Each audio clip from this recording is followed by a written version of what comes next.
I told him I would be perfectly happy not getting married if he didn't want to. I knew he feels generally disillusioned with marriage. I just simply wasn't willing to commit to something like kids or a mortgage if he couldn't honestly say he was planning on staying with me for the rest of our lives. Nothing would have happened if he hadn't asked me. Relevant comments. Did he agree to marry only for financial reasons? I don't think so. I have thought a lot about that.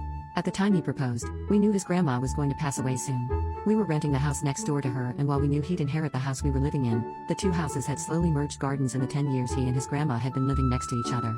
The two houses have been in the family since the 30s, so he was quite keen on buying next door to both avoid losing it. The family member who inherited it couldn't afford to keep it, but also because having a stranger live there would have been a huge privacy issue for both houses.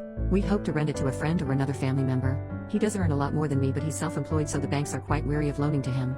I work in a university which the banks consider a safe professional job, so getting credit and loans would have been much easier if he'd been married to me. Thinking back on it, I wonder if he asked me not because it was something he wanted per se, but just something that made sense. We'd been together for a while, so